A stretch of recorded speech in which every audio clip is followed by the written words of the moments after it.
Bonjour à tous, petite vidéo aujourd'hui pour vous parler de 3 positions qu'on a pris avec les membres du Patreon et qui sont en train de performer actuellement.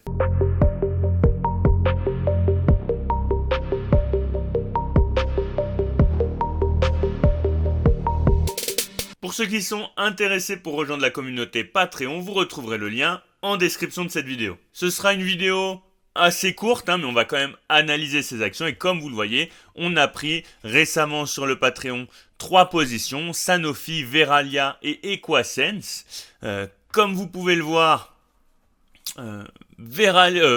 Sanofi a break sa résistance baissière et continue, juste ici d'ailleurs on va le prolonger, et continue finalement, prolonge sur ce support haussier, là on pourrait d'ailleurs revenir le titiller.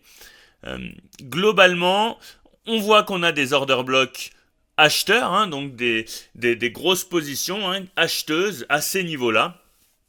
Et là, peut-être, pourquoi pas, l'objectif à terme, ce serait de venir combler complètement ce gap que vous voyez juste ici. Et si on venait à le combler complètement, à passer au-dessus et à l'utiliser finalement comme support, et bien là, ce serait des beaux signaux haussiers pour Sanofi. Ensuite, on a Equasense. EQS Equasense, juste ici, qui a un petit peu la même config finalement. Sauf que là, on a une belle mèche haussière aujourd'hui. Pour Equasense, on va aller regarder un petit peu les fondamentaux. Equasense. Hop. Alors, comme vous le voyez, pour Equasense, actuellement, on est considéré comme étant vraiment sous-évalué, dans une zone de sous-évaluation assez extrême. Donc c'est plutôt bon signe, sachant qu'on a eu le contre-coup du Covid. C'est vrai qu'on a bien performé pendant le Covid, et comme toutes les actions santé, la plupart des actions santé, à part Novo Nordisk évidemment, vous voyez qu'on a bien corrigé en période post-Covid. Après, ce qui nous a fait aussi prendre cette position sur Equasense, c'est les fondamentaux. On a des très bons fondamentaux, vous voyez. Une rentabilité qui est largement supérieure au secteur d'activité. Sur les 10 dernières années, on a 10 années profitables, donc un 10 sur 10, ça c'est vraiment une bonne chose. Il faudra quand même surveiller certains points, notamment les marges opérationnelles, qui sont inférieures à ce qu'on a connu historiquement, sachant que ça prend en compte quand même le Covid, où là, en termes de rentabilité, ça a vraiment été exceptionnel pour ces entreprises. Donc je considère quand même que c'est un événement isolé, finalement. On a une très bonne santé financière, comme vous le voyez ici. Et on a un cash qui est supérieur à la dette, donc il n'y a rien à dire, c'est très très positif. Si on regarde en termes de revenus, on voit qu'on a un revenu qui est croissant, un petit ralentissement là sur 2023. Si on regarde en termes de gross rank, vous voyez que sur les 3 dernières années, on a une croissance du BPA qui est quasi de 20%, donc très bonne chose pour la croissance de l'entreprise.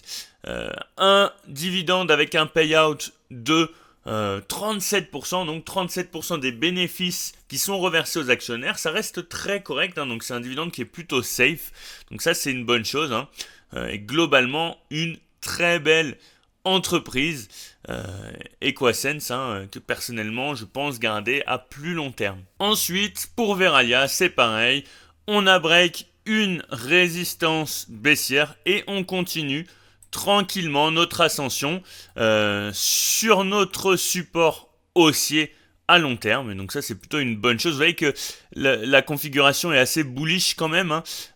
On a des creux de plus en plus haut et des tops de plus en plus haut aussi. Donc c'est une très belle configuration bullish. À voir pour la suite. Verallia, on est aussi sur une action qui a de très bons fondamentaux. Comme vous pouvez le voir ici, notamment en termes de rentabilité. En termes de rentabilité, vous voyez qu'on est quand même au-dessus de 20% en termes de ROCE. On a un ROE qui est à 50%, donc très très positif. Une santé financière qui est correcte. Effectivement, on a quand même une dette importante, mais qui a tendance à baisser globalement, alors que le cash a tendance à augmenter tranquillement, un revenu en croissance. Attention cependant, c'est vrai qu'on anticipe un ralentissement de la croissance là au prochain exercice, mais c'est annoncé, donc je pense personnellement que c'est pricé par le marché. Je considère personnellement que c'est pricé par le marché. Et vous voyez, en termes d'anticipation, sur les 3 à 5 prochaines années, on anticipe une croissance du BPA de 13%. Donc c'est très positif pour ma part vis-à-vis de Verallia. Et si on revient, hop, si on revient voilà, sur nos positions, vous voyez qu'on a déjà des positions quand même très positives. Equasense, on est à plus 12%, Verallia, on est à plus 15% quasiment, et Sanofi, plus 5%. Je trouve qu'elle est un petit peu redescendue là. Donc voilà, des positions, je crois qu'il y a même certains membres, j'ai vu passer un message là sur le Patreon d'un membre disant que lui, il avait déjà remboursé son abonnement de ce mois-ci. Donc voilà, c'est assez positif. Comme d'habitude, n'hésitez pas à liker, à commenter et à vous abonner pour soutenir la chaîne.